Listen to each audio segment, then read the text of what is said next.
Sa misteryosong lungsod ng Neo Kyoto, isang hari ang masigasig na naghahanap ng isang bagong buhay na sakripisyo.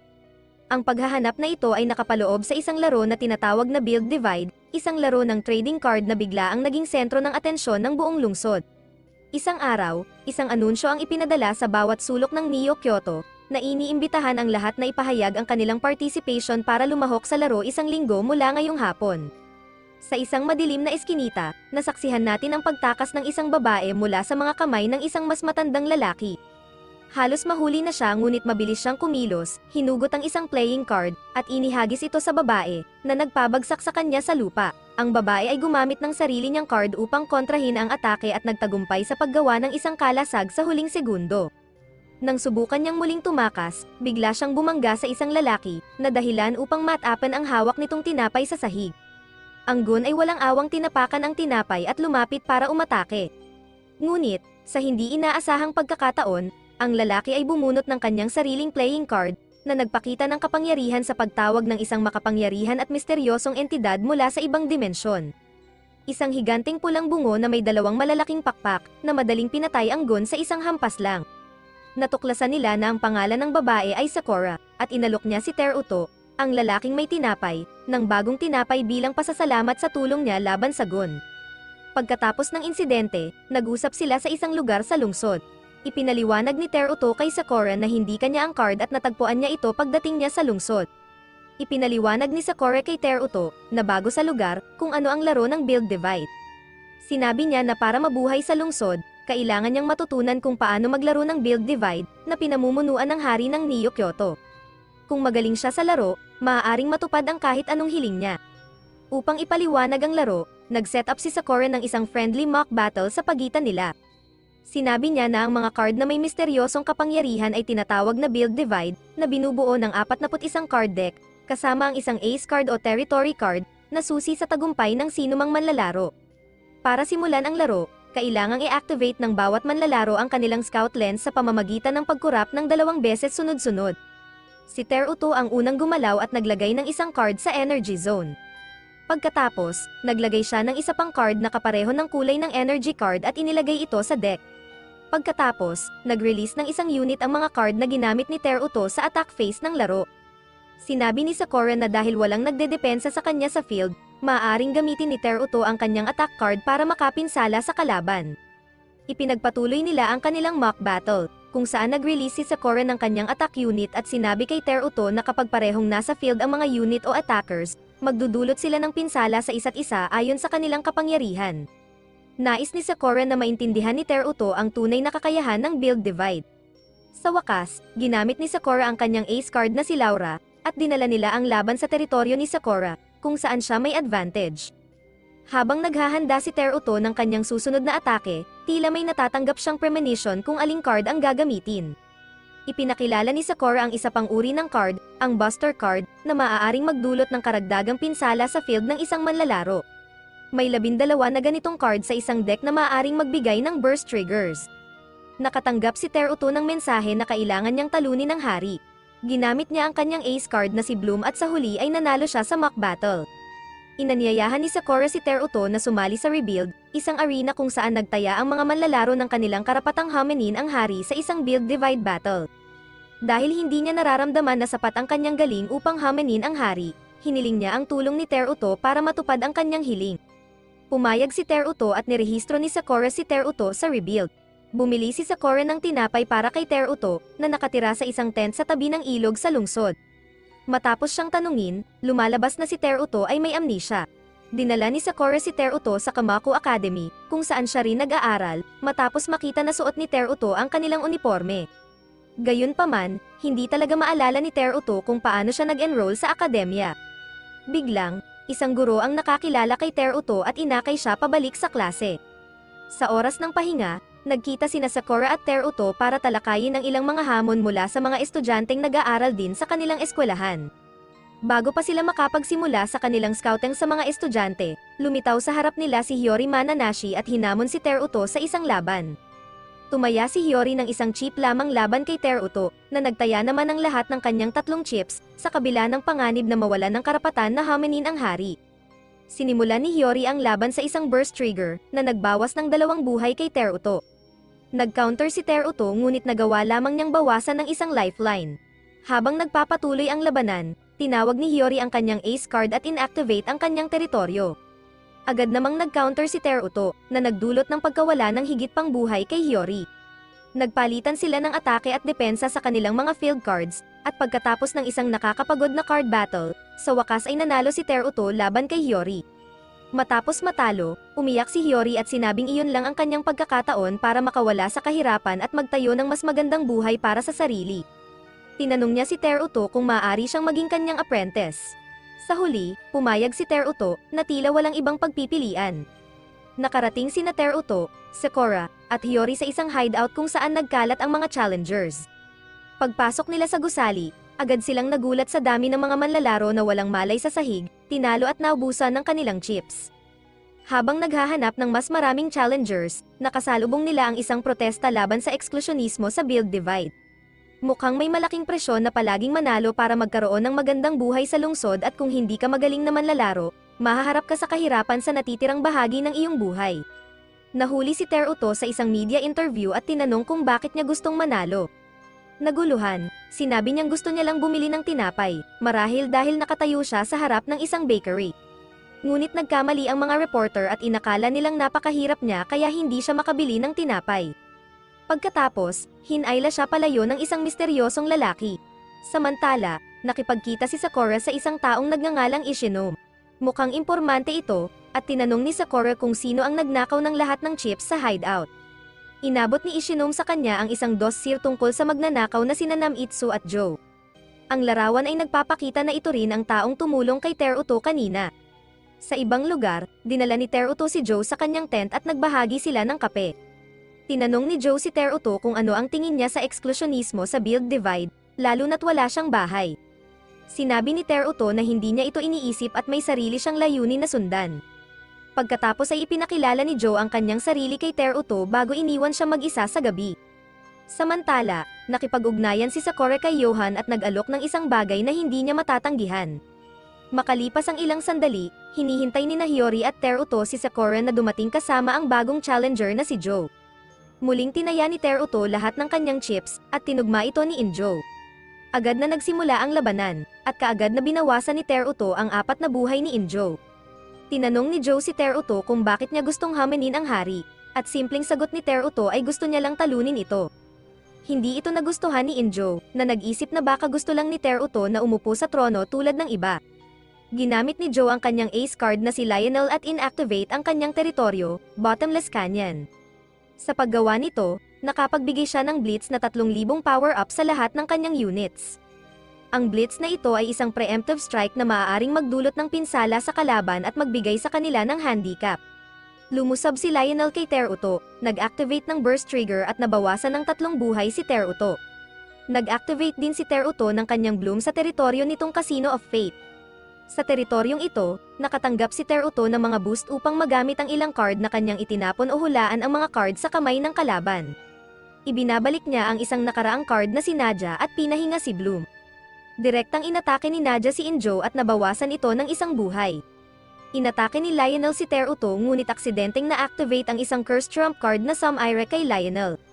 Ginamit ni Teruto ang isang card na nagpapahintulot sa kanyang muling buhayin si Lionel sa kanyang koponan.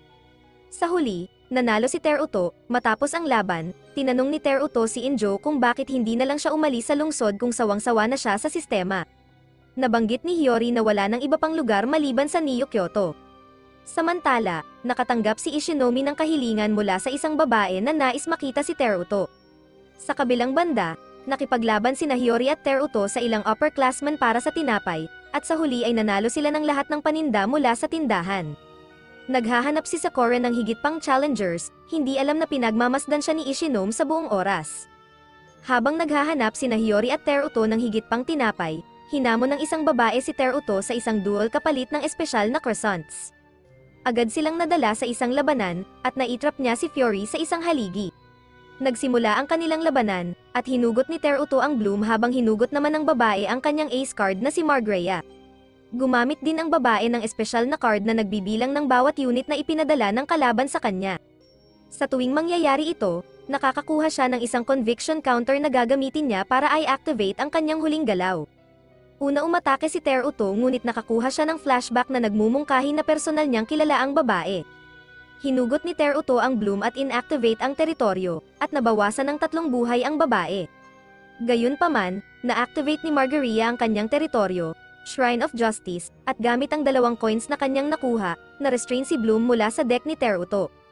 Sa kanilang labanan, patuloy na nakakakuha ng flashback si Teruto tungkol sa babae sa harap niya.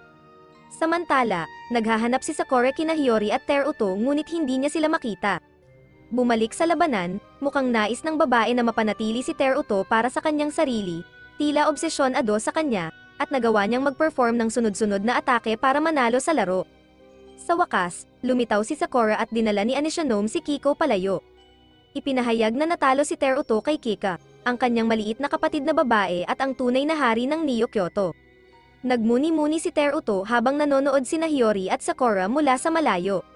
Samantala, lumalaban si Kika sa isang training doll ngunit tila hindi siya gaanong masigasig kumpara sa kanyang laban kay Teruto. Nais ni Kika na muling makipaglaban kay Teruto ngunit pinigilan siya ni Higuma Mario, ang kanyang kanang kamay. Pagkatapos, pumunta si Kika sa kanyang pagtulog habang nakabalot sa maraming mga cable. Biglang lumitaw si Ishinome at nangako kay Mario na aalagaan niya si Teruto bago umalis para mangisda. Si Teruto ay nangisda rin nang siya'y guluhin ni Sakura at Yori. Hinikayat nila siyang patuloy na lumaban, ngunit nais lang ni Teruto na mapag-isa. Dinala naman ni Sakura si Yori sa isang cafe para sa isang strategy meeting. Samantala, dumating si Teruto sa parehong riverbank kung saan naroroon si Ishinome. Pinag-usapan nila ang tungkol sa mga takot at trauma, at naalala ni Teruto ang mga panahon noong bata pa siya na palaging talo kay Kika sa kanilang mga laban sa card game. Iminungkahi ni Ishinome na dapat niyang tigilan ang pagiging duwag at tumakas. Bumalik ang fighting spirit ni Teruto, bumalik sa cafe, ibinunyag ni Sakura ang lokasyon ni Teruto upang hanapin siya ng mga challengers at pilitin siyang lumaban. Nagtungo ang 2 babae sa lokasyon ni Teruto para tanungin kung may challengers na dumating, ngunit tila tinalo na ni Teruto ang lahat, nakakalap ng 11 chips sa kabuuan. Nakipagkita naman si Joe sa kanyang sariling mga challengers, isang propesor at ilang estudyante. Natalo si Joe at hinimitay sa pagod sa harap ng tent ni Teruto, at nagising siya sa apartment ni Sakura. Natalo ni Daryl Kaizen, isang propesor, si Joe sa isang card battle matapos itong manood sa laban niya sa kanyang mga estudyante. Nagtulungan ang trio kasama si Injo para talunin si Kaizen. Binisita ng trio ang propesor para kumuha ng impormasyon, ngunit nang subukan ni Kaizen na mag-alok ng inumin, dumaan ito sa mga kamay ni Sakura na parang siya'y hologram. Tinar sila sa research lab kung saan pinag-aaralan ng mga estudyante kung paano gamitin ang mahika ng mga card para sa medisina. Napansin ni Teruto at Yori na nawala si Sakura, sinabi ng kanilang tour guide na maayos lang siya, ngunit agad na napansin ni Teruto na may mali at tinamba niya ang kanilang gabay. Dumating si Joe sa eksena at natuklasan ng 3 ang isang lihim na layer sa ilalim ng lab. Ipinakita na kinikidnap ni Kaizen ang mga tao para pag-aralan ang epekto ng mahika sa katawan ng tao. Samantala, nakatali si Sakura sa isang upuan, ngunit sa kabutihang palad, dumating si Teruto sa tamang oras at hinamon si Kaizen sa isang duel, tinaya ang lahat ng kanyang 11 chips. Sa duel, unang umatake ang propesor, nabawasan ng 2 buhay si Teruto. Sa buong labanan, tila alam na ng propesor ang sapat na datos para talunin si Teruto. Samantala, naka-corner sina Injo at Yori ng mga estudyante ngunit nagawang labanan sila. Sa battlefield, nawala si Bloom at muling nabawasan ng 3 buhay si Teruto. Sa huling 2 buhay, inactivate ni Teruto ang kakayahan ng Casino of Fates at nagawang ibalik si Bloom. Ginamit ni Teruto ang aktibidad ni Bloom para alisin ang mga card mula sa sementeryo ng manlalaro at inatake si Kaizen. Sa wakas, ginamit ni Teruto ang kanyang Nightmare card para buhayin ang isang card mula sa deck ni Kaizen at gamitin ang mga kakayahan nito laban sa propesor. Nanalo si Teruto at kinuha ni Injo ang data ng propesor. Pinayagan ni Sakura si Yori na manatili sa kanyang apartment, at nagplano sila ng beach trip para mag-relax. Pagdating doon, nakatagpo si Sakura ng isang babae na nais na mapansin sa ilang kadahilanan at nagalit nang hindi ito napansin. Hindi iniintindi ito, nagpatuloy ang trio sa kanilang lakad at lumundag sa dagat, masayang naglaro. Nagino si Sakura at ginamit ang jacket ni Teruto para magpainit. Biglang, nagsimula ang isang idol performance sa gitna ng dagat, at ito'y ang parehong babae na nagalit kay Sakura kanina. Isang heckler ang sumingit sa performance at lumangoy palayo, na hindi nakaligtas sa pansin ni Teruto. Habang bumibili ng inumin, nakabangga ni Sakura ang idol na si Pirimi, at ngayon ay naglalaban sila para sa huling limited edition na inumin sa beach. Nagtalo sila habang nagduduel, at unti-unting nawala sa kontrol si Pirimi, sumisigaw tungkol sa kanyang karera at mga sakripisyo. Tinanong ni Sakura ang tamang tanong at sinabi sa kanya na walang nagpilit sa kanya sa landas na kanyang tinatahak. Sa huli, nanalo si Sakura at napabuti pa ang ugali ni Pirimi sa proseso. Bumalik sa apartment ni Sakura, abala si Hiyori sa pag-aayos ng buhok ni Sakura, umaasang mapahanga si Teruto. Samantala, si Teruto ay nasa bakery sa beach, kung saan kilala siya ng panadiro mula pa noong bata siya kasama si Kika. Sinabi ng babae na dati silang malapit ni Kika, ngunit hindi mukhang kumbinsido si Teruto. Sa isang flashback, makikita ang batang si Kika na may itim na buhok at si Teruto na masayang nagluluto at naglalaro. Gayunpaman, dahil sa sitwasyon ng kanilang mga magulang, kailangan nilang magkahiwalay. Nalaman ito ni Kika at ang stress nito ay nagdulot ng malaking epekto sa kanya. Umuwi si Teruto ngunit may salungat na damdamin tungkol sa kanyang alaala kay Kika. Biglang lumitaw si Ishinome at dinala si Teruto sa isang flashback kasama si Kika, tinutulungan siyang maalala kung sino siya noon. Bilang mga bata, naglalaro sina Teruto at Kika ng Build Divide. Mukhang ang Kika sa memoryang ito ay hindi pareho sa Kika na hari ngayon. Habang naglalaro, ginamit ni Kika si Iowa bilang kanyang ace card, hindi si Margrea. Natapos ang laban sa pagkatalo ni Teruto, at tila ito ang unang pagkakataon na natalo siya kay Kika bilang matanda. Ipinakita ni Ishinome ang isa pang mahalagang alaala ni Kika at Teruto na naglalaro, at sa pagkakataong ito, palaging talo si Teruto kay Kika. Dahil sa pagkabigo, iniwan ni Teruto si Kika at hindi na muling nakipag-usap o nakipaglaro sa kanya. Ang stress na ito ay nagdulot sa pagputi ng buhok ni Kika, at napilitan silang mapaghiwalay ng kanilang mga magulang. Sa kahilingan ni Kika, pumayag si Teruto na maglaro ng huling laro sa kanya, ngunit kinuha ni Teruto ang deck ni Kika at nagtago para hindi na siya makalaro muli. Ang pangyayaring ito ang naging simula ng kwento ni Kika bilang isang kontrabida. Nakatagpo si Teruto ng susunod na hamon, na nagpakilala bilang Mikhail Seiki. Agad lumuhad si Seiki kay Yori at hiniling na makipag-date sa kanya kung mananalo siya sa laban. Nagsimula ang laban at tinaya ni Teruto ang lahat ng kanyang 20 chips. Ang ace card ni Seiki, Vertiga, at ang teritoryo nito, Citadel of Lava and Snow, ay nagdulot ng malakas na atake kay Bloom. Sa huli, naiwan si Teruto na may isang buhay na lamang, ngunit nagsummon siya ng isang card para makaganti ng malakas kay Seiki at sa dragon nito. Naatake rin ang ace card ni Seiki at natalo sa nightmare card ni Teruto. Si Bloom ang huling card na umatake, at tinalo ni Teruto si Seiki.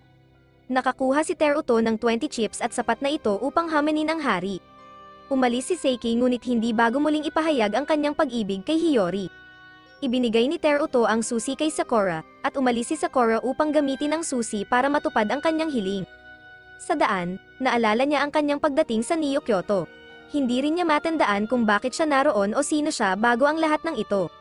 Si Ishinome ang unang kaibigan na nakilala niya, na tumulong at nagbigay sa kanya ng lahat ng kailangan niya. Naalala ni Sakura ang araw na nakipaglaban siya sa hari at nanalo, ngunit hindi nila kayang tuparin ang kanyang hiling ng buo, kaya ang di pisikal na bahagi lamang niya ang napunta sa bagong Coyote. Ninakaw ng hari ang kanyang pisikal na katawan, at ngayon, gusto niya itong mabawi. Hindi siya makalahok sa mga laban sa rebuild dahil siya'y isang kaluluwa lamang. Samantala, dumating si Injo sa riverbank kung saan malalim na nakatingin sina Teruto at Hiyori sa tubig, at sinabi sa kanya na ninakaw ni Sakura ang susi. Sa ibang lugar, sinubukan ni Sakura na hamanin ang hari, at nagdesisyon si Teruto na iligtas si Sakura mula kay Kika. Nagmadali sina Teruto, Hiyori, at Injo upang iligtas si Sakura, ngunit nagsimula na ang laban sa pagitan ni Sakura at Kika. Bagaman ginawa ni Sakura ang lahat upang atikihin ang deck ni Kika, mukhang hindi interesado si Kika kay Sakura at sa laban, at ang gusto lamang niyang pag-usapan ay si Teruto.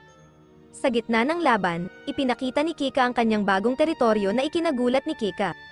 Inalis niya si Aira mula sa field at patuloy na inatake si Sakura hanggang wala na itong natitirang units. Subalit, marami pa ring natitirang buhay si Sakura.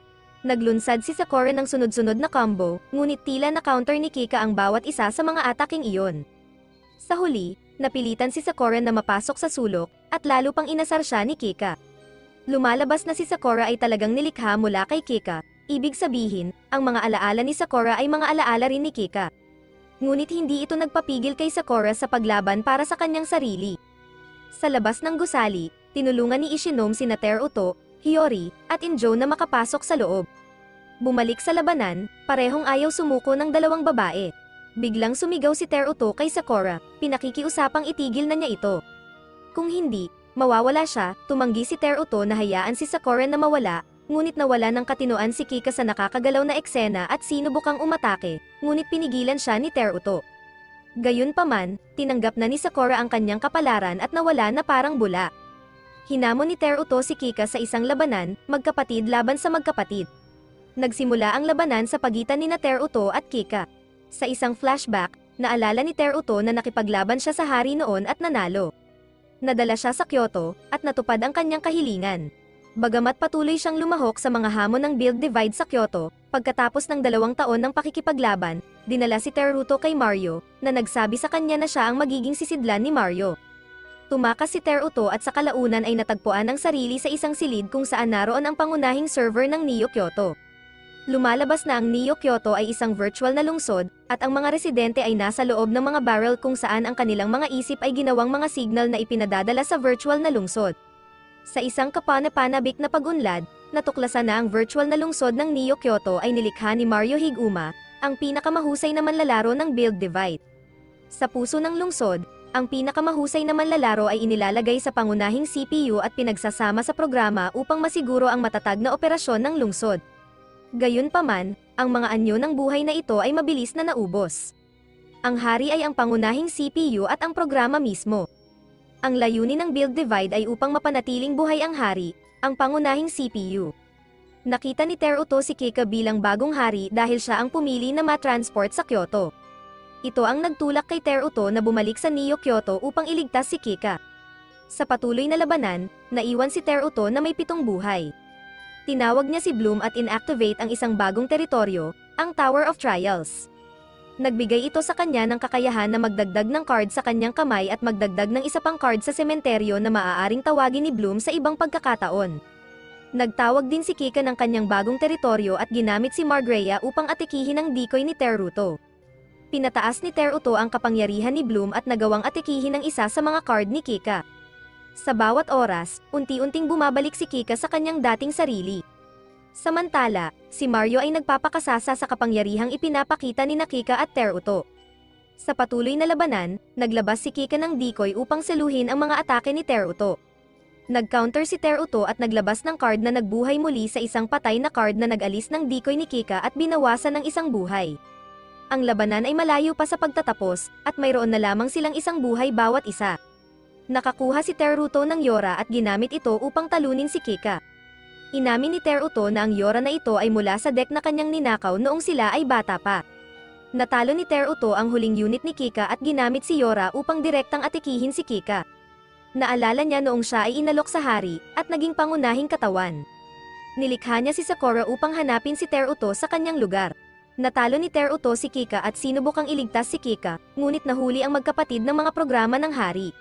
Lumitaw si Bloom at pinutol ang koneksyon sa pagitan ng hari at ng magkapatid.